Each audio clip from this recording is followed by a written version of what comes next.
Hello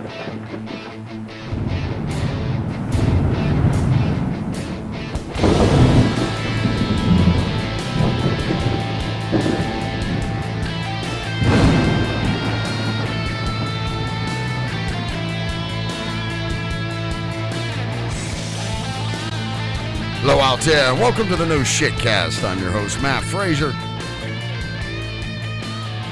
Woo! Thanks for joining us on our journey into the Internet College of Infinite Knowledge. My co-host for this evening's festivities, as usual, is the great wizard of historical knowledge himself, Mr. Eric D. Smith. How are you tonight, Mr. Smith? Only slightly stressed, but it'll be all good no matter what. Slightly stressed? Yeah. What vexes thee? Just a countdown.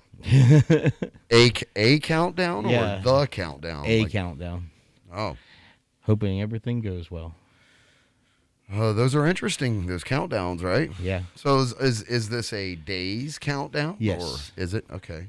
To an eventual Yeah. situation? Yeah, a coming to situation. fruition? Yeah. Oh, well. You do interest me here, Mr. Smith. The mystery of it all. I got to be honest with you. Now, I'm not asking you to spill the beans or anything. I'm just saying it's a mystery this evening. It's a little different. Oh, that's. I don't know.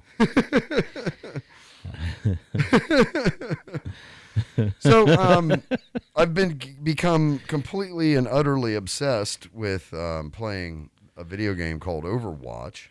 Okay. I think we've talked about this on the show a couple times, and so one of the characters is a soldier. Soldier 76 is his name. And I'm always teasing because I'm like the old man in the group, right? Generally, I don't think there's anyone that I play with that's actually older than me. And so I'm just a big ass kid, basically, is what I'm saying, right? So I was teasing one of the people I play with that there's an outfit that this soldier, or I guess it's technically called a skin. Yes. All right. Yeah. So there's a skin that this character has called like Grillmaster 76, and he's wearing cargo shorts, flip-flops with socks, and a Hawaiian shirt. And I keep telling them, like, I literally own that outfit. So here it is. That's the culmination of it. There's so many weird things associated with Hawaiian-type shirts like that. Like, I naturally think of D&D because... Do you? Yeah. Gary Gygax used to always wear shirts like that, Hawaiian shirts. Oh, really? I didn't know that. Yeah, a lot of times people will show up at GaryCon in them. I was thinking more along the lines of like Magnum PI. Yeah, that's another one that comes to mind. Yeah. That weird political organization of white supremacists that wear the Hawaiian shirts. I can't remember what they're called, but that's another thing that comes to mind. Still give that much daylight. Holy shit. Right, yeah. I don't even know what it's called. I can't remember now. It's something weird though. Moving on.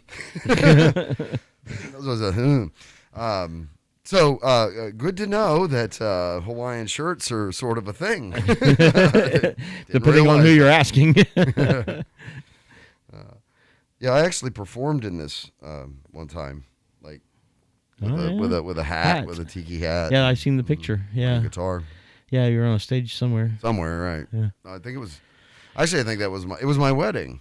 Oh. Yeah, it was my wedding to Mrs. No Shit Cast. Ah. or this. We all did. This was like we did like a luau theme thing. It was really cool. Yeah, that would be nice. So welcome to the Tacky Tiki Torch edition of the No Shit Cast. So what are we wearing tonight there, Mr. Smith? It looks like a police t-shirt, concert tee. Are we sporting some love for the police tonight? Oh, yeah. Just a shirt I wear every so often. Yeah. Ghost in the Machine. Great album. Yeah. I think my favorite track off that's probably Omega Man. Really? Yeah. That's a B-side, right? I don't know. I don't know if it was a single at all. It might have been, but I'm not sure, to be honest. I was pretty young when it came out. It wouldn't surprise me. Yeah, there's a lot of hits that they had. It hit somewhere in some part of the world. You know what I mean? Like, I don't know. It's a single somewhere, probably. So I've been, did you hear since our last episode, I did an episode the long form interview with Daryl Hell. I did hear about that. I did hear something. I Yeah. I think I got a mail or something. Is that right? Yeah. No, it was an email. It was an email. Yeah. So, but before that, we were kind of roasting the shit out of Kenny over at No Shit. I'm sorry, No Shit Cat. Thought Dump podcast. And so he was messaging me back. And Kenny was, yeah. Yeah, Kenny was. He was sent me some I'm gonna listen to it, man, I promise, but he was doing I think yours first or something like that. Yeah, he said he listened to mine and 5 albums, bro. yeah. It was a long haul. A long haul of weird, disturbing, and occasionally beautiful. Because you sent him down the path of Art of Noise. Yeah, early Art of Noise. I always associated them very much with Enigma. For whatever reason, I feel like they're sort of in that same vertical somehow. You know what I'm talking about? Yeah, Enigma. They did the album that was in Latin, that had the Latin title. Yeah, and the sex sounds, and everybody was all into it back in the 90s. Yeah, and people would confuse it with Deep Forest. I'm sorry? It was another band that had a similar song that sometimes people confuse those two, Enigma and Deep Forest. Oh, well, okay. So it isn't just me then that said that sort of had its own genre. Oh no, there's a couple. What of would songs you call that? it. Like it was adult contemporary or some weird shit. Yeah, like that, right? I guess you could. Yeah, I'd say maybe new age or meditative or something like that. They released an album not too long ago. Enigma did, and it was really interesting. That's when all those kiosks started popping up in every store. Remember those things? And you could go up and they had CDs in there. And you'd put the headphones on and push the button, and it would play you the sounds. Yeah. And they had different tracks, like of nature sounds or streams or Yeah. First time I came across that was in A school in the military, primary school, when I had a roommate, and every night he would put on these like different, and we would all there was like 6 of us in this room, and he'd put these on at night. That's what we would sleep to.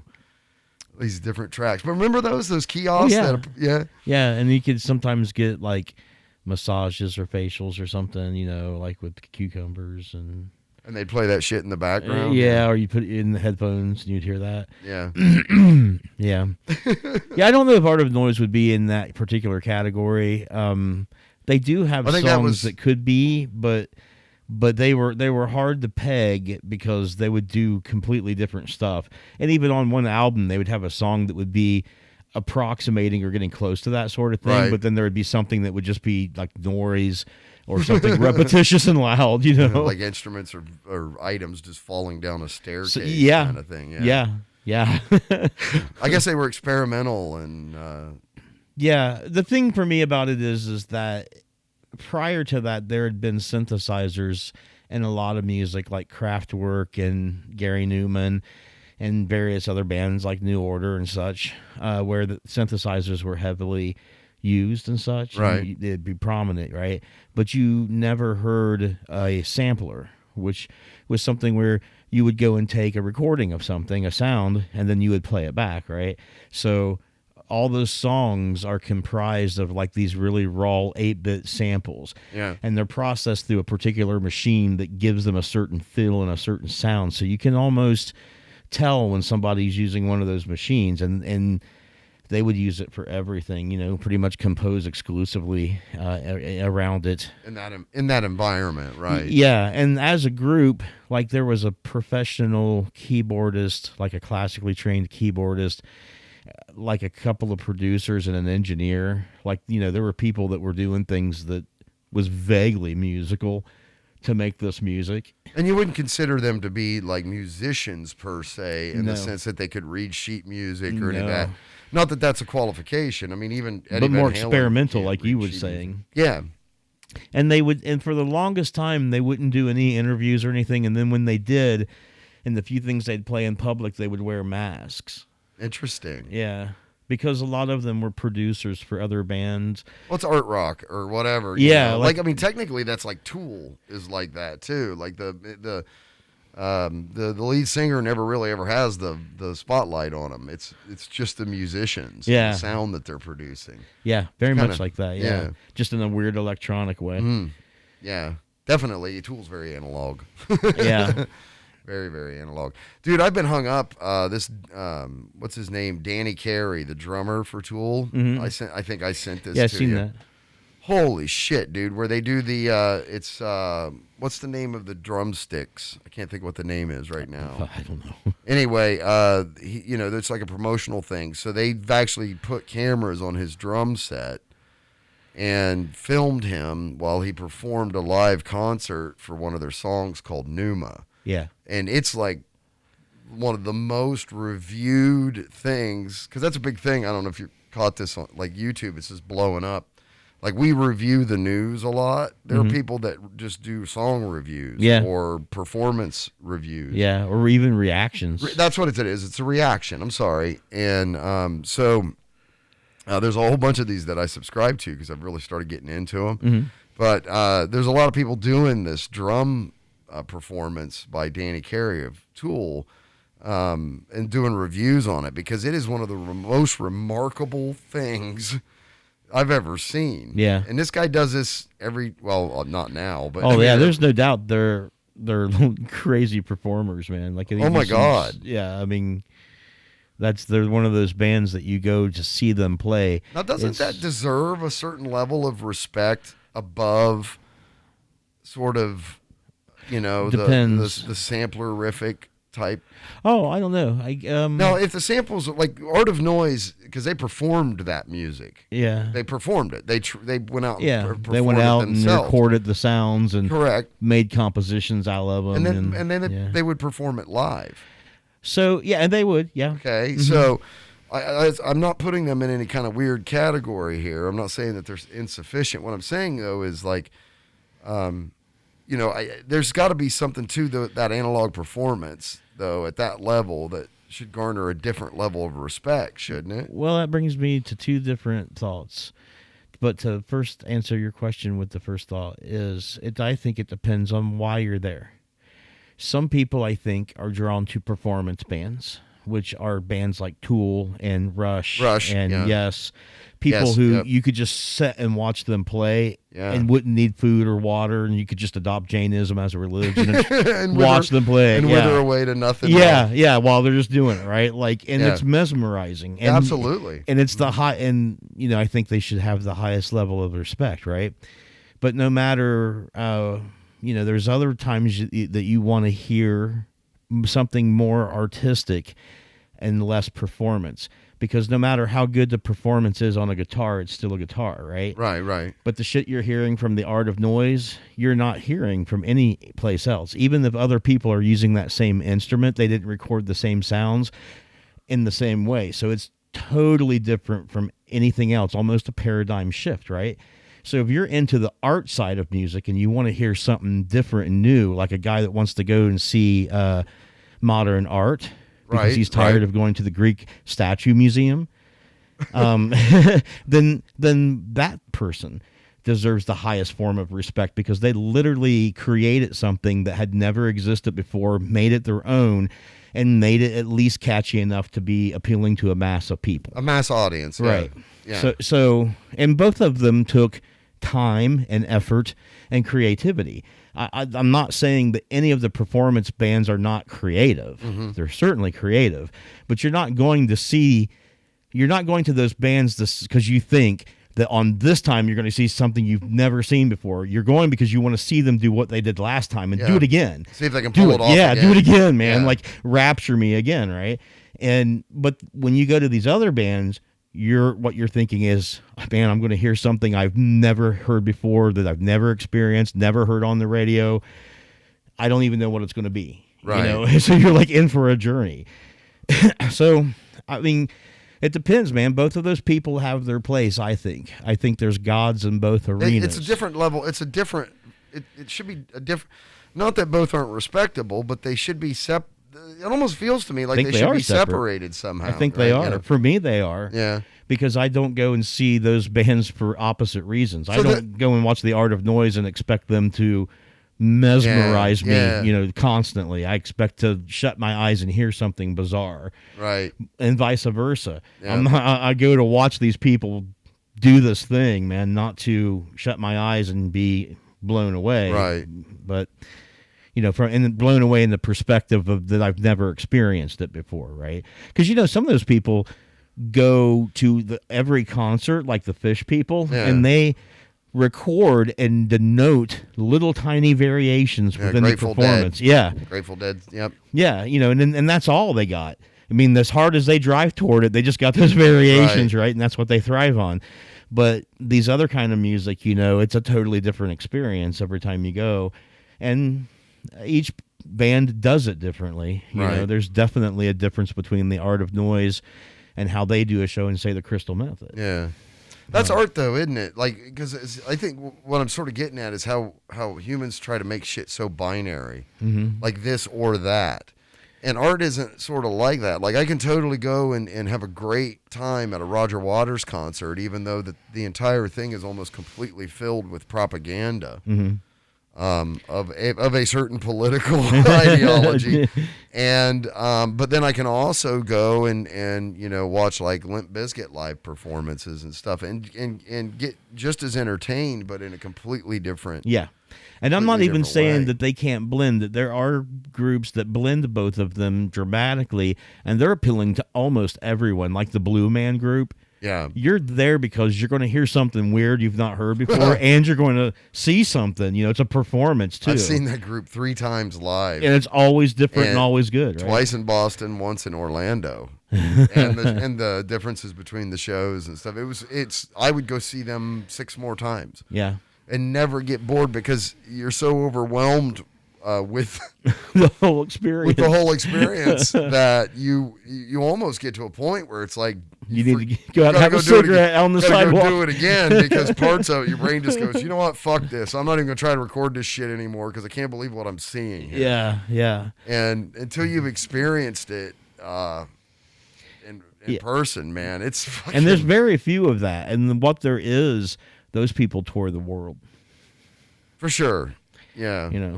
But another thing that I'm always scratching my head about here of late is that back when I was growing up in the 70s and 80s, the dichotomy in music was between bands that were rock bands, your standard bass, electric, drums, maybe a keyboard occasionally. Yeah, 5-piece. Yeah. Right.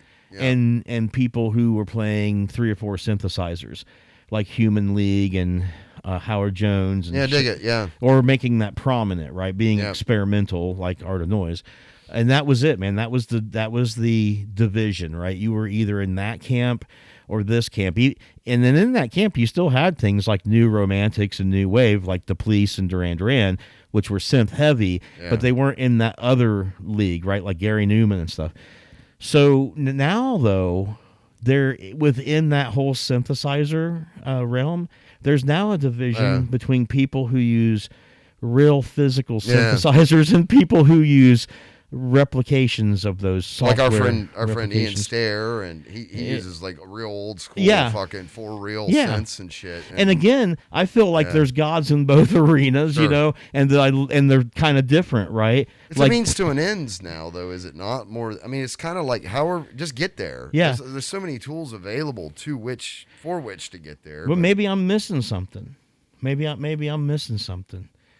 I think what's happened, man, is our availability and ability to sort of create and share with each other does not get through like a producer as much anymore, and thereby no one really gets to classify what is and is not art. It's exciting. I mean, I'm not against this in any way. I like the fact that it's hard to classify bands today from album to album and song to song, and so they're finally, as artists, I think, feeling that ability to create now straight to the fans without having like maybe a label or something in the way or somebody leaning on them to put out. I think it's the content. That artistry, that physical artistry is supreme over intellectual artistry. Okay. Just like it was when you were saying that it seemed like there should be a higher order of respect for a person who's mastered the skill of an instrument, right? Because it's a physical thing that they do, not just anybody can do it, should somehow trump the intellectual inventiveness of somebody who isn't that skillful, but they've had a really good idea and they've executed it well, right?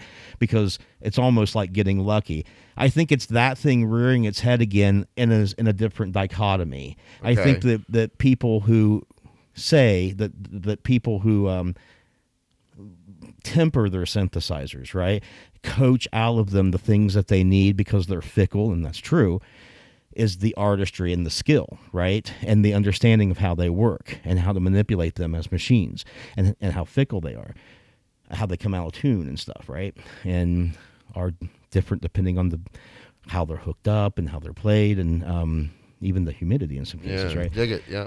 As opposed to dialing something in, just dialing in exactly what you're looking for, right? Yeah. That there's no skill in that. And because there's no actual physical skill in that, it is not on that same higher level as this. I think it's that same thing rearing its head again.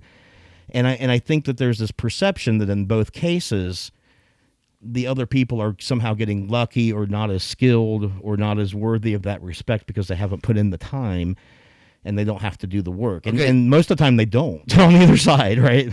Would you say that when I'm playing, I can play guitar at a virtuoso sort of level, right? So I've done the work to get there, to understand the instrument enough to get to the point where I can do that. And I'll tell you that I found that process extremely fulfilling. In hindsight, especially, not necessarily when I was going through it, because the guitar playing for me was a journey that I started as a very young child, like pre-kindergarten, right? Mm-hmm. But that time I've spent trying to learn to play the guitar and the level at which I play it at now are not necessarily corollary, because my improvement didn't actually happen until the last, 3.5, 4 years. In that, when I finally started taking it seriously and focusing on it and really trying to understand it and how to play it, was that when that all finally opened up. Now, I had spent years getting to the point where at least I could play chord structures and stuff like this, and I could do like licks, right? But I didn't really understand what I was doing. And so I was a mediocre fucking rhythm guitar player at best, right? Mm-hmm. And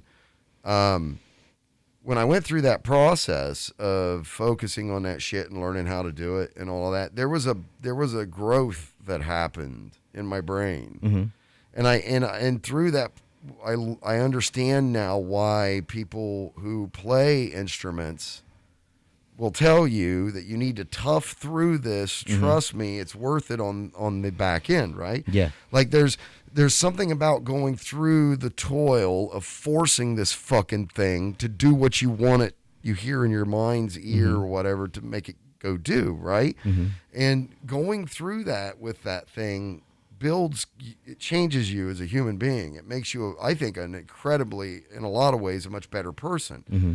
Okay, and I won't go down the rabbit hole of that, but my point, to come full circle on what you're saying, if anybody that's ever sat down and tried to learn a video editing software or a music or sound editing software or synthesizer software or any of this shit, like the stuff you do with your keyboards and the way it's all tied into the computer, for me, not that I think I could figure it out, but it's large part to me, it's just fucking wizard shit you're doing. Like I don't understand it, right? But I've been through the process of learning how to use like a DAW, a DAW, and through video editing software. And I'll tell you fucking right now, the journey's the same. Mm-hmm, definitely. Okay, and so...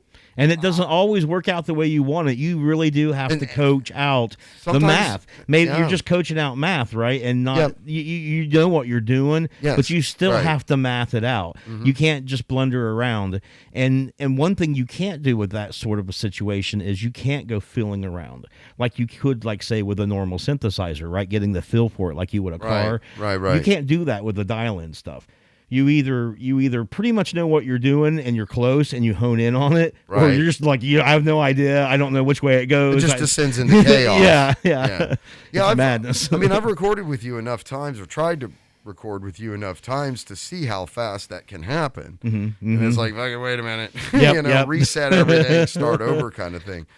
And it always kind of perplexed me, because it's like, how would you ever fucking perform this live? Oh yeah, I mean, I don't think I would ever try. But I've seen, like, Daryl sent me some great fucking I watched that too. That was great, man. That dude is a freak. Right? See, again, I'm just mesmerized. It comforts my mind. What's his name? That guy's name? I don't know, man. He's got a common name. Brian something, maybe. Oh shit, I don't know. If you guys figure it out, put it in the comments. But it just calms my mind to sit and watch that guy play drums. Yeah, no, this is not Danny Carey from Tool we're talking about. No. I sent that to Daryl, actually, and he was like, "Oh yeah, check this out," and he sent that back, and that's what. And that was like an hour of just riffing. But there was a dude there with a synthesizer that he was actively changing during the performance. But the drummer had me mesmerized. I love the synthesizer, and I would rather be playing that probably, but I just loved that drummer. I mean, other than Ian, who's the only other person I've ever really see do.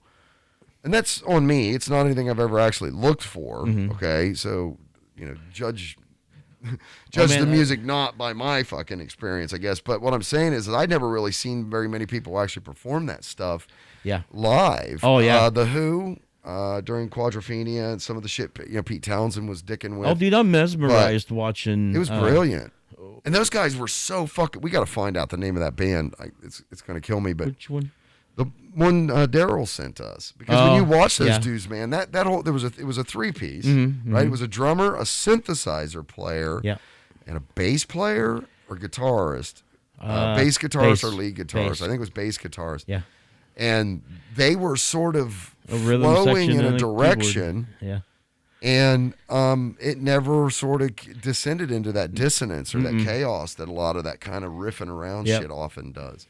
Yeah, they changed time for, like you said, an hour and like an hour and 15 or. It was crazy. So. Yeah, it was fucking crazy. I started watching it and I was just that's a shit. I mean, Daryl mesmerized. I was like, Daryl's great. I mean, you've seen some of his music and some of the things that they do too. It's very much happening on the spot. Like it's right now. All ephemeral, and you can follow it. Same thing with watching Ian, man. Like, because I'm such a synthesizer guy, I love watching him do that stuff. Like just tweaking this, doing that, going. It's like he's in a spaceship. And, very much, and it's lovely. Like I love watching people, any of those things, man. But those people have been through that. That's what I mean. Like, there's a process to being able to create. When you start to feel like you're finally creating music or art at a level that you feel is competent for what you're capable of, it's different for everybody. That's the thing, right? Yeah. There's a fulfillment that comes from that. Yeah. And then when you realize there's no destination, right, is sort of the first realization is like, oh, this is just something I'm just going to be doing for the rest of my life. And most of those people are performers. Like, they like performing. They get a bit of a thrill and enjoyment out of performing, right? Right. Back when you used to be able to do that. Now you can't anymore. But well, it's all changing. Like, it's all going virtual and all this shit now. Right? Yeah. Well, but that's not the whole industry, though. No. I'm not saying it is. I mean, like the lighters and stuff. That's not gonna work for them. But I don't know what I was saying. I cut you off, huh? No, I just don't remember what it was. Well, it'll come back to me. 2:00.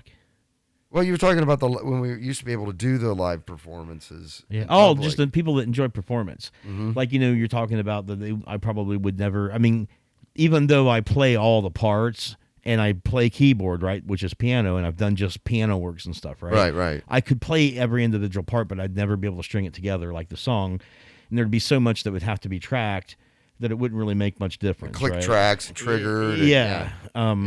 So, but I, as you probably know, I don't care about that. I mean, I can be up in front of a crowd of people. I've been in plays and stuff, but it doesn't faze me or nothing. And I don't get that thrill. You don't get a thrill from doing that. Yeah. Right. So it's I never think of pursuing. performing. Yeah. I mean, I just think of creating a song and putting something that didn't exist into the world. sort of huck it out there and see what happens. Yeah, I mean, I just like that production process. It's very cathartic and soothing, like watching that drummer, going through all that. And once the song's done, it's like, okay, that's good. Yeah. Like I bought new music software that I'm just dying to use, and I probably won't get to do that until Thursday or Friday. Or probably Wednesday or Thursday. There's a lot of fucking people in this world, man, that are producing great things, okay? And if you gave them, like, dump truckloads of cash somehow, they wouldn't change anything about the way they're producing. Yeah, no, creating. That's true. Yeah. Right? So well, workflow is important. But it's so attainable now. Yeah. Right? Now, see, that's the way I still like the performance of watching people play live, or especially like with people like Ian, where they're doing all the controls on the synthesizer, right? Because that I don't have to, that's nothing I really ever do. Yeah. I don't have to worry about that. It's when it's done, and I move on to something else, and it can just be cathartic and different. But I never have to. I never redo a situation in a variance because it's a performance, right? Right. So there's never that ephemeral quality to it. It becomes solidified in whatever it is, and it's in that moment, right? Yeah. That's interesting. It's like it's performance art in a sense.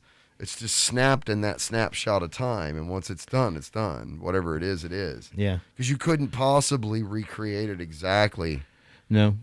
I've tried that, and you can do a variation on it and stuff, but it really just becomes a derivative of. Yeah. It's like you couldn't decide. and I guess what we should say, people were like, "What the fuck are they talking about?" There's things that you use that generate sounds that happen to reflect off of like different settings and stuff like this. So getting everything dialed back in. A synthesizer guy especially does this, right? Getting everything dialed in when they're performing. They're changing those parameters to cause sounds to change. So being able to land that exactly like you did it be really tough. Yeah, especially in different venues with different acoustics and stuff. Correct. Yeah, it's it takes that digital experience and makes it very organic because of that. Yeah. Now, see, there's a lot of work in that, right? I skip out on all that. I don't even think about that stuff. But there's people out there that's carting their stuff around and setting it up and dealing with weird acoustics and trying to make it work. Yeah, and doing it. So, I mean, definitely performance. I like it. Yeah, I like to watch it, but it's not something you're interested in per se ever. Well, I love download too, like the offshoot of Skinny Puppy. And they have, I'm sure they have concerts and stuff, but what they're reproducing is probably not like what's on their album. I'm guessing no more than the Art of Noise is. I don't know who they are. Just another electronic band. Yeah, one that I would assume that once they create a song and put it on their album, that if they do it live, it must be kind of different. My list doesn't go very deep. It's Tubular Bells, Yellow. I almost throw Oingo Boingo in there as a considerate, but they have a singer. And they use a lot of tradition. You know what I mean? Yeah, right. Did I say Tubular Bells already? Yeah. Starting to run a little thin. Art of Noise. Yeah. I at least know who they are and have heard their stuff before. There's such a difference between the seduction of Claude Debussy and What Have You Done With My God, or My Body, God. Those two albums are so different. I would think they were. One had electricity and the other one didn't, right? Well, no, I mean, they both had that? No, they both had electricity. Did they? Yeah, the seduction of Claude Debussy is not that old. It's an Art of Noise album. Yeah. And it's all the, when I was saying that. I thought you were talking about some classical piece of music. Well, it kind of is, right? Written by Debussy, It kind of is. So, Claire de Lune or some shit. And What Have You Done With My Body, God is a derivative of Daft, which is a derivative of Who's Afraid Of, right? Those may be more common titles that people are aware of, Who's Afraid of the Art of Noise and Daft.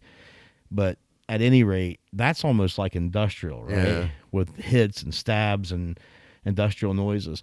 But then one of their last albums was The Seduction of Claude Debussy, and it's all very classical music. There's 4 or 5 songs that's got an opera singer in it that does opera.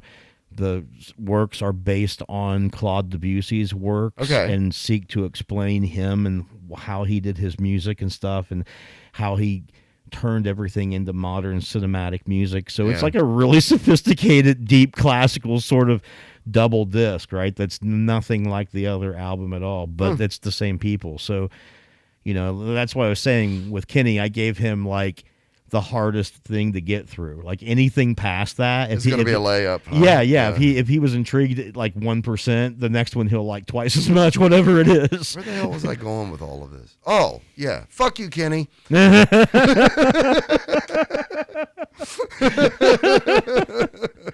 Okay. Yes. Anyway, check out Thought Dumb Podcast, ladies and gentlemen. It's good shit. Speaking of which, I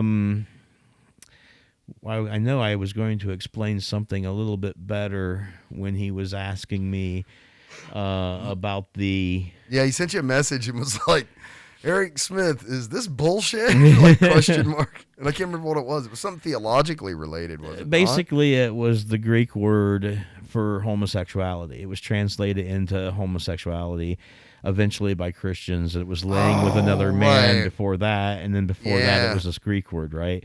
And the Greek word literally... It's like the original word isn't... Like they substituted another word in there. Yeah. And the Greek word literally means bed and man.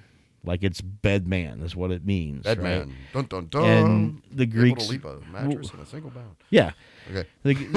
The Greeks would use that term when they were going to have sex with another man, or if that's all they intended on doing, right? And that was common. And the term is bed man? To bed a man. To take a man to bed. Oh, no, I understand that, but what was the term? Oh, bed man. That was the word they used. Yeah. That's the Greek word? But yeah, literally bed man? It's not like Medicus Maximus or some shit? Like, no, I mean, there's a Greek way of saying Latin, but the translation literally means that. Okay.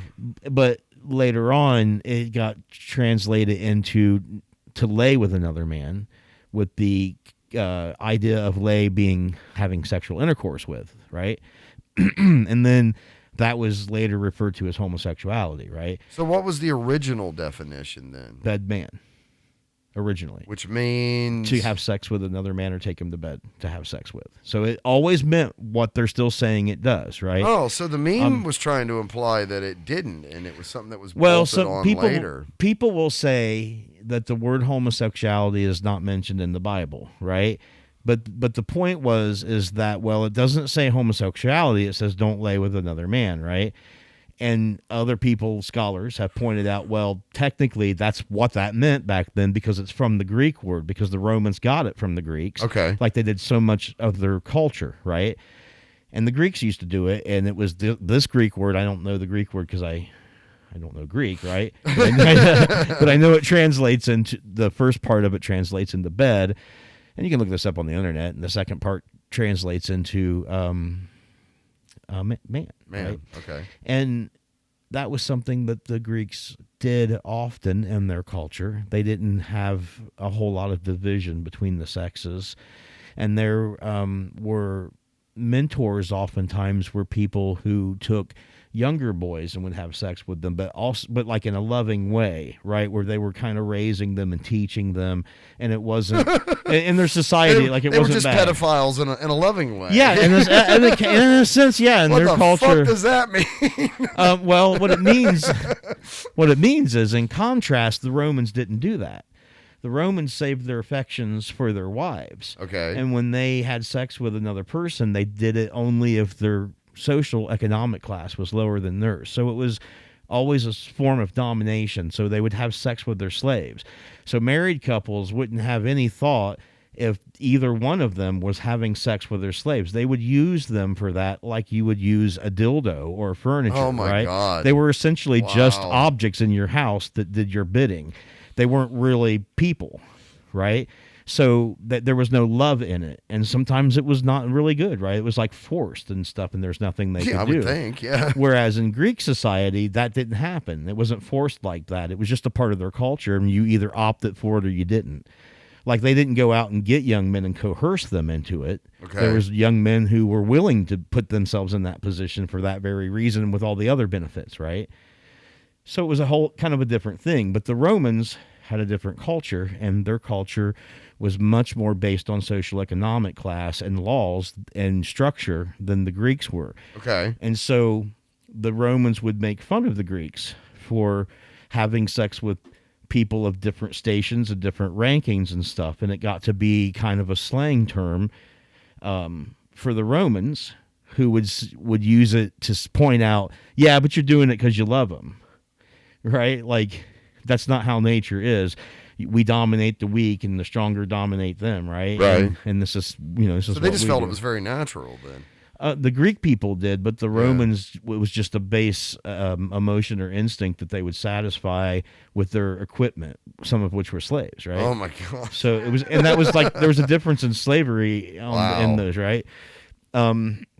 So at any rate, if you weren't doing it for that reason, if you were doing it for love, you were looked down on by the Romans because family was important to them. So there became, in the Roman society, a stigma with homosexuality, with love. Okay. Right? So that became a derogatory term. To lay with another man really meant to love another man and not fuck another man. It meant to love another man, right? You shouldn't do that. You love your wife, the Romans would say, right? So this is the time that Paul of Tarsus, who was the first writer in the New Testament, was going through using the Roman road systems and going through all these Roman cities to the synagogues there. And when he was creating the Christian religion, there was concessions that he made. One of which was that he had to replace circumcision with baptism, because at first he was trying to say, well, you still have to be circumcised if you want to join this. Everybody was like, I was down with it right up until yeah, and you couldn't really hide it because they would bathe publicly naked and shit publicly naked and exercise publicly naked and wrestle publicly. I mean, the Romans did that, right? There's a lot of nudity. You couldn't just say, oh yeah, I'm with this new Jewish movement. Well, it was very hot, right, and humid, so not necessarily. They just did that like that. But I thought, well, look, I've seen a lot of Cecil B. DeMille movies now, and it seemed like it was very hot, and they just sort of had that shit swinging out in the open. Case in point, when they did the Cleopatra, which is not Cecil B. DeMille, but when they did Cleopatra, there was the pageant episode right in the middle where Cleopatra comes into Rome and she does this parade. It took them a whole year to shoot that because there was days that were cloudy so often they couldn't get the lighting right, and it was so cloudy and so overcast that they had problems shooting that because it was an outside, right? So it's not really hot over there. It's about like it is over here. It can get hot. Oh, you're saying that was filmed on location in Italy, or that particular part was, and so, but either way. That was another one of the things. Paul was in the Roman world, right? And some concessions had to be made. Another of which was that the Roman people had a stigma against having sex with another man or another woman if love was involved. There was certain family structure that you would follow and stuff from your ancestors, and that wasn't how you did it, right? You worshipped your ancestors. So that's why when he's writing, he's like writing not to lay with another man, because it's a big stigma there, right? You don't want to do that, so let's not do that. And there was a lot of things that they didn't do. So you're saying it was like a political concession? As much as circumcision was to be replaced with baptism. Huh? Yeah. I mean, because you're trying to get converts, right? He started the first churches in the Greek East. He in Corinth and stuff, right? He had like 7 or 8 churches, and he was getting converts for them. And the longer that these churches were in order, and the more people that started going to them, the more problematic it was, because they kind of had to be hidden and underground because they were an outlawed religion, right? To a large extent, right? So when people in these churches started getting old, they started backsliding and thinking, I'm getting out of this hokey religion because I don't want to be caught in it and strung up. I want to be a citizen of Rome, and I'm getting old. I need to depend upon these structures, the civic structures that they had in Rome, right? They needed the social services. Yeah, so Wow. that's where the first letters in the Bible about backsliding are with Paul. That's where, like, Corinthians 1 and 2, a lot of that is Paul's actual letters to these churches, talking about the problems that they have. And I knew that. I knew they were letters to the Corinthians. And stay in the church, and God's coming any day. Don't back out now. I know a lot of time's been going by and people's getting old, but it's coming any day. Just hold on, right? I mean, that's a message that's been being preached for the last 2,000 years. Corinthians is the books that I found ironic because the particular sect, I guess you would say, of religion that I was raised up in, just sort of pretended like those books didn't really, like, they just jumped over it. Like, we're going straight to Revelations, bitch. Yeah, this is what's important. Blow right past it, We're living in the end times. And when you actually read those books, I read them and I started looking around and I'm like, like a lot of the shit y'all do, it says in here, you ain't supposed to be doing that. and now I understand why everybody skips over that. That's like, anyway. But yeah, I just wanted to address that. I just wanted to point out that my point that I'm trying to make. So it's all spawned from another conversation, with Kenny Schaefer. Should we say it again? Thought Dump Podcast. Yes. But my point was to say that everybody did it, and everybody had their opinions on it. And don't let what anybody's telling you from ancient times to modern times dictate what's right for you and what's wrong. Yeah. Right? Why does that have... why did it end up having such special meaning? Because it happened to be written in this particular collection of books. Like, when people say something to me, like when they say, well, it's written down in the Holy Bible, I'm like, okay. There's lots of shit written in lots of books. Yeah. And I don't understand why now, when you start to understand, like, the Council of Nicaea and how that was all put together and these things, it's like, to me, it was like really top-notch self-help guru books of the time that sort of got smashed into one ideology, and I don't think it was any different than people pursuing, I don't know, like Reiki or Hinduism or Taoism or whatever. It's a methodology with which you're supposed to go and reach some sort of personal enlightenment, and now it's been turned into like an offensive weapon. In the early times, one of the reasons why it got such a movement going under the circumstances was that 3/4 of the population of Rome was slaves. There was more slaves than people, right? Rome had enslaved a lot of people, and one of the tenets of this new form of Judaism was that it was all inclusive. In the past, one of the cool things about Judaism was there was this one book, this one God, and this one temple, and this one set of laws, right? A lot less complicated. You just follow these instructions and you're in, right? That's all you got to do. Whereas everybody else was doing something different. Everybody had a different pantheon, an Egyptian pantheon, a Norse pantheon, a Chinese pantheon, all these Indian pantheons with their Vedic books. And they were dealing with a lot of the pagans and the real earths or the natural earth sort of religions at the time too, right? Right, and there's a clear delineation in nature of the strong versus the weak, over the weak. So when it comes down to those sort of issues and stuff, they're not necessarily all inclusive. But what Paul was preaching was it doesn't matter who you are, slave or rich person, and we've got records that show that the churches had all of those peoples, and like was one of the few places. It was a populous religion then. Yeah. Anybody could join it. It was easy to join. Paul made sure of that. You could just get some dunking done instead of circumcision. You didn't, but you had a set of rules, and there was, and that was it was connected to a religion that was as ancient as all these other religions. That's one of the reasons why people insist that Jewish people are from outer space because... Wait, what? Yeah, like some people insist that Jewish people are from outer space. Okay, some people insist. You got to go a little deeper into some people. What are we talking alien theorists? Theorist type shit? Okay. Ancient Chinese secret. Ancient alien Ancient theorists. Chinese virus. China virus. Right? They believe, some of them, that the Jewish people are aliens.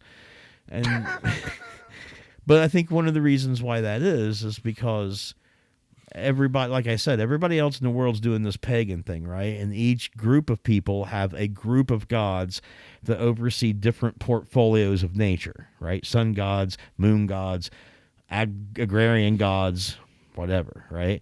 But in a weird twist of fate, there was this one group of people on the planet, out of everybody and all the groups, and they did just the opposite. They had one god. Everybody in their race followed that one god. And once a year, they all went to this one city, to this one building in that temple, and pledged themselves to that one god. Like, that was weird. Like, that was really weird. Nobody else did it like that. But as far as everybody knew who did not do it that way, they had been doing it that way as far as anyone could remember. It was an ancient religion, even to the ancients.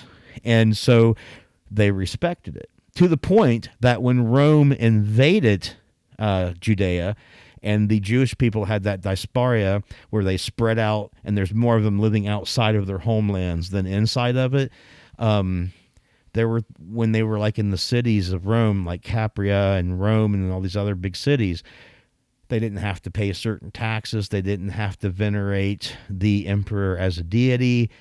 They didn't have to have certain statues within their precincts and stuff because it was idolatry to them. And everybody kind of knew that because they had been around for a while. Yeah, and they were very sectarian, right? And the normal people in Rome, the plebs, the plebeians, they didn't always get along with them because sometimes they would be mad because they didn't have to pay taxes or they didn't have to donate to the birthday of Caesar or whatever. So it was like a stratification within society. Yeah. To be a member of this organization. Yeah, you couldn't just get into it. You had to be a Hebrew. You had to be a Jew. You didn't matter what you did or how much money you had or what the emperor said. You couldn't get into that. It was a closed society. Christianity. So if you weren't born into it, right? Then then you could not get in, even by their own religion and their own dogma. Okay. But this new form of Judaism was a Messiah, provided a path that provided the light unto the Gentile nations. Now everybody can come in and be a part of this club. And you can worship the same God that they worship and use these same rules. And we've got some certain modifications that are kind of new, but very appealing to you, Romans. Like, you don't have to get circumcised. You don't, and things that are wrong. Idealistically, these Jewish things are wrong, but also you shouldn't be laying with another man. That's wrong too. Well, yeah, Let me wrap this. I'm going to sum this up. Okay. Not that you have to stop because I find it fascinating. So my question to you was, what was so special about this specific book, right? And yeah. And your answer I'm hearing is because it was the easiest alternative given what was available at the time. Yeah, it was the most assured and easiest.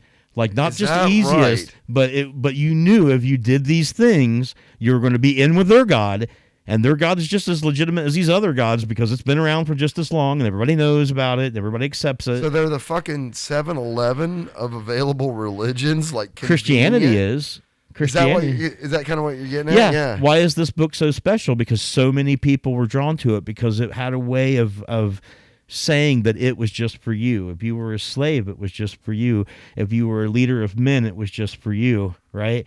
If you so there was something everybody could kind of get a because before that what people would do.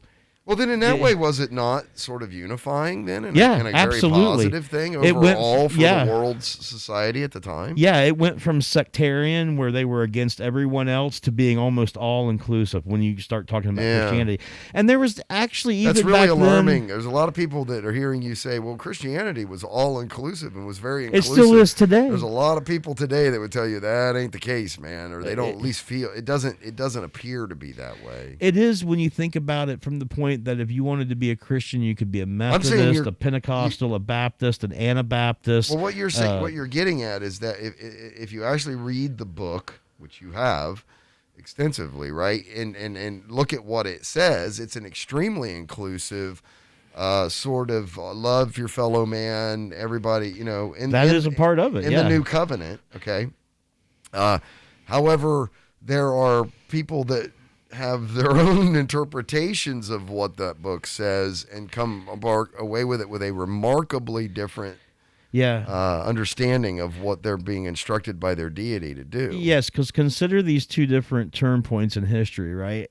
In the ancient side, there were all different kinds of Christianity, right? Like, for instance, there was Gnosticism, which when I think about self-help books, I think that the ancient self-help books were Gnostic books. Right. And if you read them, they kind of read to me like self-help books, right? Which is things like when you read the Gospel of Mary Magdalene and it says, let them who have ears listen. Right. Right? Use your abilities to find things out. A lot of that, the God is inside you sort of a situation, right? That form of Christianity didn't survive. I tell people this, and I think they think I'm being silly, but I'm being dead honest. Jesus Christ, I fucking dig that. Whether it's a character, an amalgamation, whatever it is, a construct or an actual Messiah, I don't care. The things that person, entity was purported as having said and instructed people to do and how to live their lives, I think is rock solid, really amazing stuff. Like I think, that like rock star a deity level shit, okay? It's his followers that I can't fucking stand. It's the people that claim to be followers of this person that I have a problem with. Christianity kind of went like this, right? It started off kind of broad and it got really narrow. Okay. And then went way broad. So how do you mean? So just like in the ancient times, there was Gnosticism and it died out, right? Okay. There were different kinds of Christianity with different concepts. So many people were included underneath that, right? And that developed along the line until they were able to, in 315, codify it. Right. So let's be clear. We start the calendar at 0, but I think it was, I seen a comedian talking about this. Like, did somebody wake up one day and be like in -10 going, why is this shit counting down? That's not how this worked, right? No, we set this date based on that date was set in like 315, right? Well, the Gregorian calendar, is that what they call it or whatever? Yeah, it's a Gregorian calendar. No, it wasn't set in 315. It was set at 0. But the reason why it was set at 0 is because what I'm getting at is everybody didn't wake up that day and go, today is 0. No, Caesar declared that. That was decided Augustus later, Caesar. Right? No. Augustus Caesar declared that. As far as on the day of the crucifixion. No, it wasn't on the day of the birth of. No, because the crucifixion happened somewhere between. What is it? Wait a second. 4 and 7. Is it the crucifixion date or is it as the birth date? Well, I don't know. We've talked about that too. When do you start Christianity? Yeah. Do you start it when Christ was born? Yeah. Do you start it back with the Pharaoh Akhenaton when he first created monotheism? Or do you start it when Christ died? Do you start it on the day of Pentecost when everybody spoke in tongues? Do you start it when he was resurrected? See, now what I had understood was when the decision was made to accept whichever one of those is 0 was much later. Years and years, decades and decades later, and they went, well, that happened on this date, so that means the calendar started there. So today is 315, or today is 202, or whatever, was how that was done. It wasn't like the crucifixion happened and the entire world then decided we're going to adopt this new calendar, and today, or whatever, the birth or the crucifixion. It was something that was bolted on. I never thought about it. It was like, was there like people walking around going, "Fucking, it's year 0"? No, it was 1. It was like after the Battle of Antietam, when Augustus Caesar, who used to be Octavian, became the first emperor. So what year was that? That's when they started it over. Was when the empire was formed, because when the empire was formed, so much of that empire ruled the known world that they were just going to dispense with the old dating systems that were different for every culture. So that's when 0 happened? Yeah. Or year 1 of our Lord? Yeah. They say our Lord because that's a Christian thing, but they weren't ever really basing it on that. So it doesn't have anything to do with the birth or crucifixion of the... Not in how they started dating things, but they just started referring to it because it happened at the same time. Like Christ was crucified, I believe, somewhere between 4 and 7 A.D.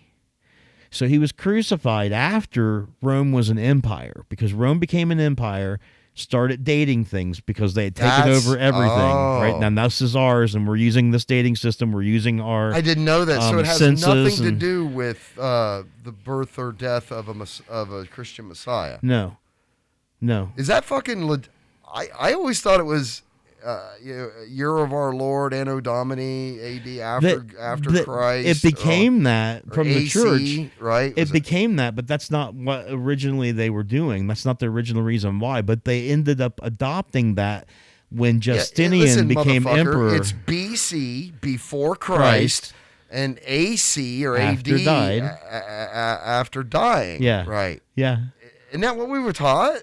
Yeah. But you're saying it has nothing to do with any of that. It was actually when the Roman Empire was declared. Because now they tell us to refer to it as circa, and like circa 5 AD, and or sometimes you'll see it written as Oh, you're breaking news here, babe. I never knew that. That's there's new a to different me. way they write it sometimes now. It's called after. Breaking news with me. There's people out in the audience going, "Oh, I fucking knew that, you dumbass." I can't remember. I can't remember what they're CEE or CEA or something like that. I'd have to look. CE common error. That's of the common era. Common era, yeah. So they've changed AD to CE. CE in a lot of history books now to more coincide with that shift from everybody being their own country to an empire, right? Right. So to the common era started when Rome became an empire. That's nuts. Before is like ancient times, okay. Right?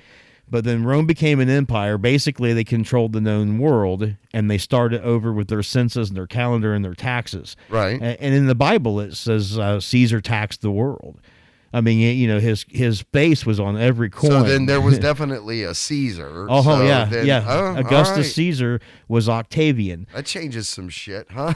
Yeah, and then Christ was killed somewhere between 4 and 7 years after the empire started, after this dating recognition system started. Right. Christ got killed because he was killed during the reign of the Roman Empire. I think Tiberius was the emperor, a second emperor. My instinct that there was fuckery going on there then was, I'm trying to find a way to save some face, so play with me. Yeah, no, you're right. Okay, that there was definitely some fuckery with it, but my understanding of the fuckery was dramatically different than what you're even talking about. They've recently made this shift and found this out because when Justinian was emperor in 315 and they made Christianity the official Latin religion of the empire in the Byzantine era, that's from that point on, it was before Christ and after died. And that's pretty much what they were taught up until maybe 50 years ago or less, 25 maybe. Yeah. That's what I think that's the way we learned it in school. Yeah. Yep. That's nuts. But Justinian was the one that made that legal, and thus the Bible became a holy book out of choice because of its contents, because they worked on those contents and stuff. So at that point in time, right, when it became Catholicism, it had went wide, it narrowed down to specifically the Catholicism, right? Okay. Was like it bottlenecked for a while like that. Roman Catholicism. Yeah. Yeah, okay. And then makes sense. And then there was a slight shift between like Spanish and Roman Catholicism because there's actually a Roman Inquisition. Lutheran, or the Lutheran religion, right, happens in there. The Lutheran right after that's the Reformation. And then it goes from that to just all this stuff where you've got all hell breaks loose, no pun intended. So you have the Baptists, the Anabaptists, the Huguenots, the Pentecostals, the Methodists. You have denominational churches. You have Scientology. It's nuts. Yeah, you have the Muslim religion. All these things break off. Yeah, and eventually you have all these Protestant religions, right? And it becomes. That was the point, right? They were upset. It was supposed to be this one unifying religion that was supposed to be easily obtained by people, man. But it was not easily obtained. The Bible was in Latin. The Mass was in Latin. All the rituals were in Latin. Nobody knew. The common man had no idea how to get to God. They were blocked off by the priest class, right? So what they did is they opened that up and they made God every man's God. Right. So it became even more inclusive. Now you can have a personal relationship with God, and you don't have to go and say Hail Mary or confess or give tokens of your deliverance or any of these things that you had to do before. You can get right with God yourself. Okay. So you're almost back to Gnosticism again, where God dwells within you. Because you're always getting back to that point, right, where you've got to fight your own inside demons to be at one with yourself in the world. So a lot of that comes back to your personal relationship with God, because it's really your personal relationship with you. Right. But yeah, so it just went crazy again. Now there's all these different forms of Christianity, and it's not one kind of religion. There can be drastic differences between Methodists and Baptists. It doesn't look and Amish. Right. I don't care if what whatever doctrine a human subscribes to makes you all around a more peaceful, less violent, more cooperative human being, like Sikhism. I don't give a fuck how you get there, but get there. Right. Where it starts to fall apart for me is when those things say that, well, now I'm somehow superior to you, which that's not at all what even the Bible teaches, right? And then now I get the chance to subjugate you somehow, all religion teaches that. All pagan religion does, because there's hierarchies in the pantheon of a head deity and stuff, right? And there's demigods and things like that. But one could also point to the Christian religion, especially in Catholicism, as being that with the choir and hierarchies of angels and saints and virgins and various different classifications of spirituality that you find within the Catholic religion, right? Okay. So there are still these levels of stratification and stuff. And in fact, religion of that nature, religion of a pantheonic nature, didn't even happen until cities happened, and there was the stratification of man going from an egalitarian society into a civilized society.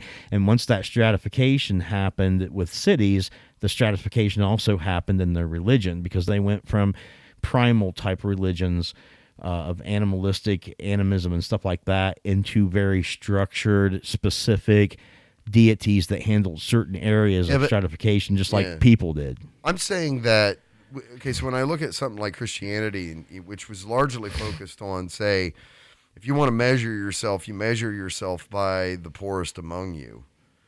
To me, was what sort of, the Jesus message is, right? And he had many messages. I get that, but I didn't think it really prescribed a hierarchy other than you had your heavenly Father and then you had you.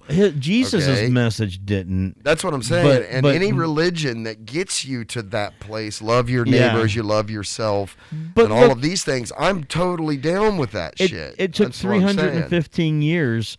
Well, from 72 AD, so not even that much, a little about 250 years, right? From 72 AD, when Paul made the first Christian churches ever, and from that point to 315 AD, it went from there being one God, Yahweh, right, and one pathway to him through that Jewish pathway, right, into what Catholicism was, where you had the Holy Spirit or the Holy Ghost, and then you had God, and then you had the Messiah, which was Christ, the anointed one, or a demigod, if you will.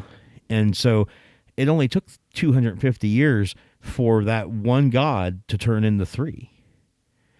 And they voted on it. And they're like, yeah, this is the best way. And then from that point, it branched off into different choirs of angels, different types of saints, and things of that nature. Once they started cutting it up, man, they couldn't stop. And then eventually the Catholic religion became a confusing pantheon.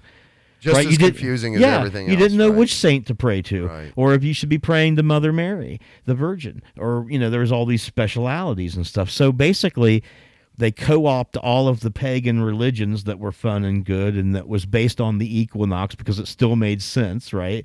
And they divided up their god as much as they needed with the portfolios for them saints to cover whatever section that a normal deity would in a pantheon, right? There's saints of travel, and just like Hermes was a god of travel, so you still had the same portfolios. And they did the same thing with it until it just fractured again into the Protestant movement, and so it's very fractured, very inclusive though, because it is fractured like that. Anybody can get in. Yeah, you can sort of get your own version of all of this shit if you just look around enough. Right? Pretty much. I think so. This is all Kenny's fault. Fucking Kenny. That bastard. We were supposed to do some articles tonight. I had some fan requested articles I said I would cover, but I shut the clock down, but you can see it there above the sliders. I think we're in an hour and 10 minutes already. Yeah, I can see it on the TV. Yeah, so we can do an article if you want. Yeah, I wanted to do this, man. So to wrap up, what were we saying? It's Kenny's fault. Fuck you, Kenny. That's what we were saying. Okay, right, moving on. All right, so this one looks good. My online friend's name is Rumblin' Bum. Okay. He sends me these. I won't out him, his real name, but he emails me these now. So again, with my Overwatch nerd friends. So he listens to the show and he thought you might get a kick out of this. So this actually comes from a source I'm not used to. GetPocket.com, Pocketworthy. Stories to fuel your mind. So not one of my normal sources. So it says the teenage girl gang that seduced and killed Nazis. So when I hear that, I feel like whatever Quentin Tarantino script or something, right? Yeah, like whatever the story is, I hope he knows about it. What do we call him? What's his fuck? Something like that. Something like that. What's his nuts? What's his nuts? That was his name for a while. In the 1940s, sisters Freddie, I want to say Freddie, and Truss Overstegen. Overstegen used their unassuming profiles, teenagers, to ambush and kill Nazis in the Netherlands. Nice. Fucking crazy Netherland bitches, man. Yeah. You gotta watch out for them. When sisters Freddie and Truss Overstegen were young, their mother made them sleep in the same bed. This wasn't an act of forced sibling bonding. This wasn't. Though the family had more than one mattress, all of them makeshift and stuffed with straw, they shared their modest flat with the Jewish refugees they regularly housed. Mm-hmm. Oh, they were good people. Mm-hmm. The girls didn't mind, raised primarily by their mother, Trigenti? There's some silent shit in there, I'm telling you. So. Mummy. After their parents divorced, Freddie and Truss grew up as communists in what was then the village of Schoten, now part of Haarlem, and North Holland in the years before World War II. Their mother taught the girls compassion for those less fortunate than themselves. The sisters made dolls for children affected by the Spanish Civil War. They gave up their living space for people fleeing Germany and Amsterdam. And when the Nazis invaded the Netherlands in May 1940, Freddie and Truss handed out pamphlets opposing the occupation and plastered warnings all over propaganda posters calling for workers in Germany. Mm-hmm. It was dangerous and subversive work. When the Nazis invaded, Mummy made sure the refugees they'd been hosting were sent away, fearing they'd be discovered because of her family's known communist leanings. Many were subsequently deported and killed. This stirred a fire in Freddie and Truss. Here's where the badass, where they go all ninja nun or some shit. I wouldn't be nuns anyway. When the leader of a Dutch resistance group took notice of their radical bent, fucking rabble-rousers, he asked their mother if she would permit her daughters to join. Freddie was 14 and Truss was 16. Wow, that's pretty young. No shit. Without your girls really hate the same people we hate. Would you like them to join our society? Yeah, man, them Holland chicks though were probably chopping firewood at like fucking 7 or something, you know, like a Viking goddess, right? Without knowing explicitly what they were agreeing to, the three women all said yes, and And soon the teenage girls were doing more than handing out literature. They were luring Nazis into the woods and assassinating them. Stock photo of creepy assassination worth woods there, huh? Yeah.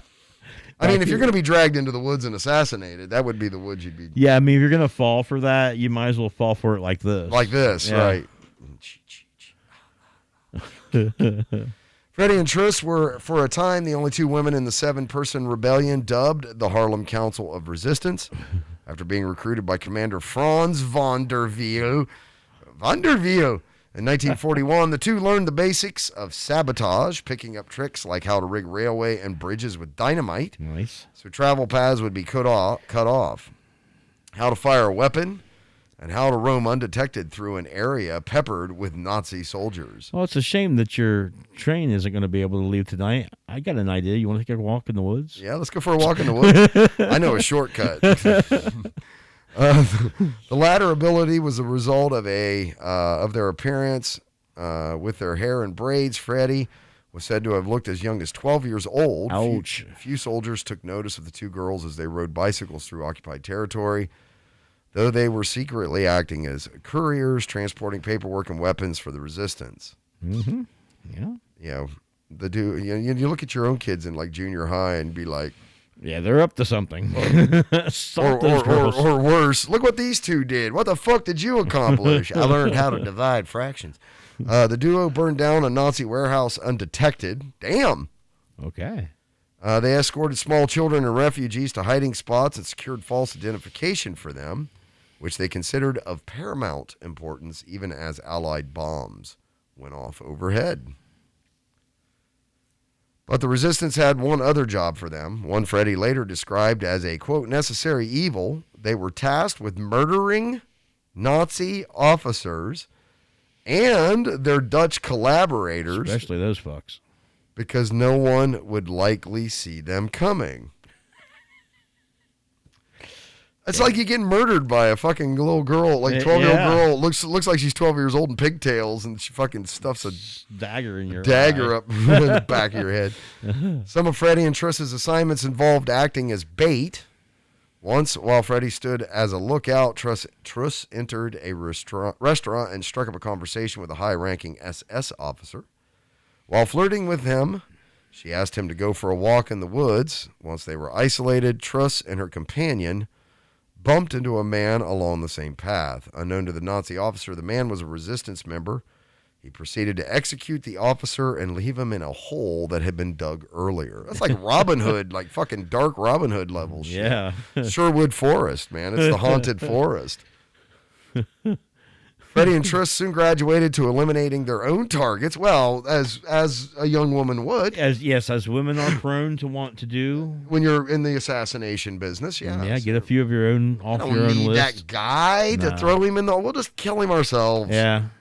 I hated that dude. He always made the worst bread. Let's kill him. Yeah, and he had bad breath. Yeah, drank a lot. Which Freddie would later describe as, quote, liquidations. God damn. Hey, there's a liquidation cell down at the bank. Yeah, we gotta. Where are you guys going tonight? Do some liquidations. Sometimes the girl like you're selling excessive stock or something in a. I will never follow a woman into the woods. I'll tell you that. Especially if she's into bargain hunting. Yeah. Sometimes the girls would ride a bicycle, Triss pedaling while Fred is shot from the back. They did zing, zing, zing, zing, pow! Hi, Martha! Ping! Oh, my God. They also followed the officers home to ambush them while their guard was down. While they considered the work necessary, it was difficult for the girls to accept. Sometimes Freddie said she would shoot a man and then feel a strange compulsion to try to help him up. I disagree. I don't see how you could have liquidation cells and at the same time be like, oh, yeah, well, but it bothers me too. You think that's something they just took on like later in life? Because when they would be like, I loved killing Nazis, people would be like, yeah, probably. I mean, that's some dark shit there, Freddie. At some point you might want to tone down the had a good time killing those people. I fucking loved assassinating them motherfuckers. Like they were just into it. And probably rightfully so, but isn't that weird how things erode like that? How sometimes time and distance makes people like, wow, they would start thinking, well, maybe there's something wrong with them, or you shouldn't trust them. Maybe they'd kill anybody. But really, if they were living in the times that they did, they probably would see it as a necessary evil. Yeah.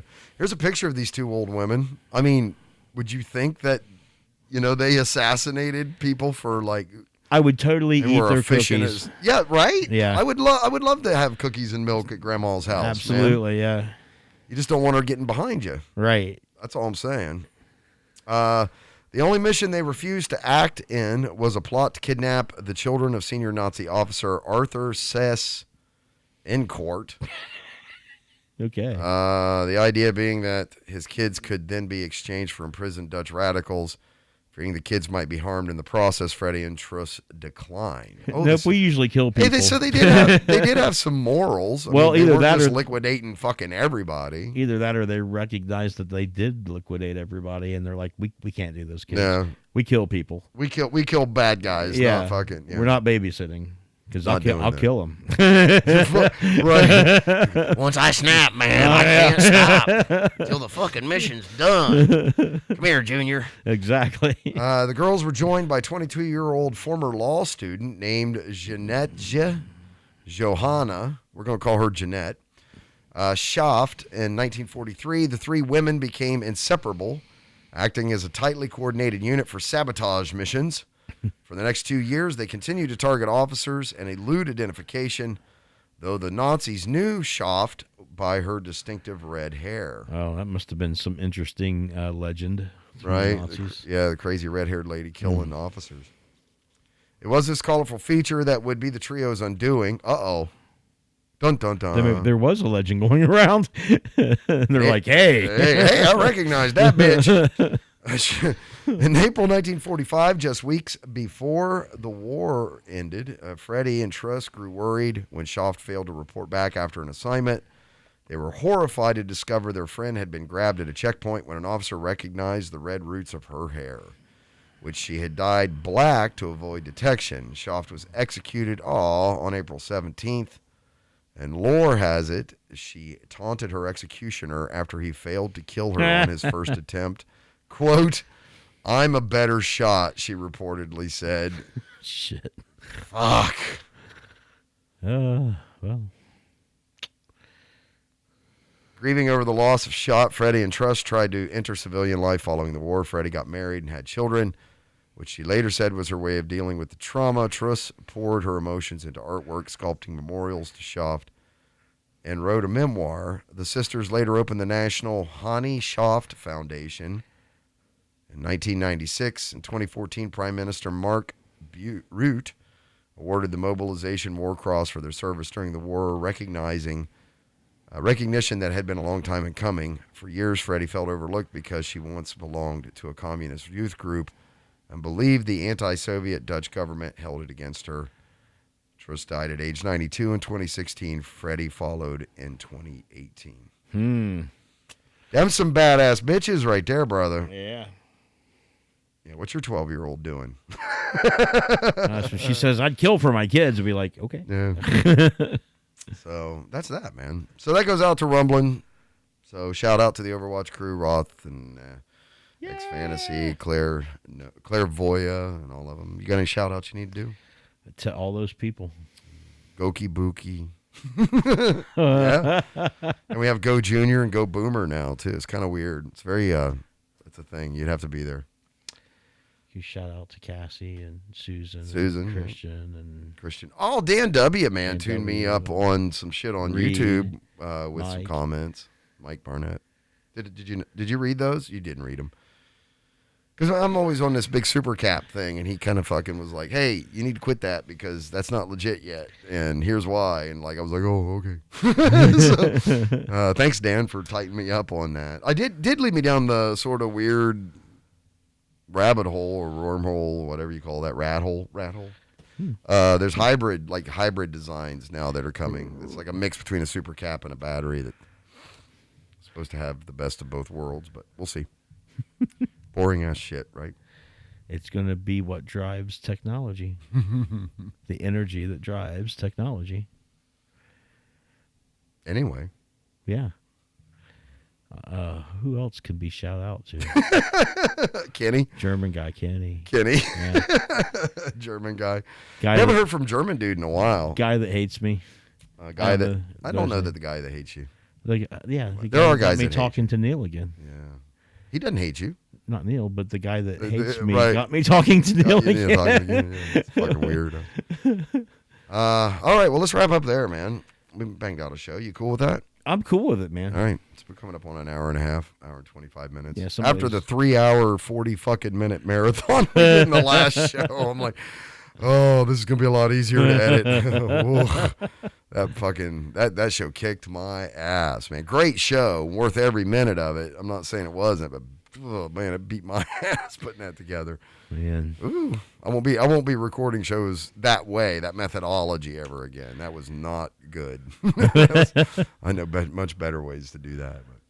All right, well, thanks for listening, everybody. Check us out at www.noshitcast.com. That's KNOWSHITCAST.com. Make sure you hit those like and subscribe buttons. Leave us a message. We might get back to you. Give us a share. We greatly appreciate it.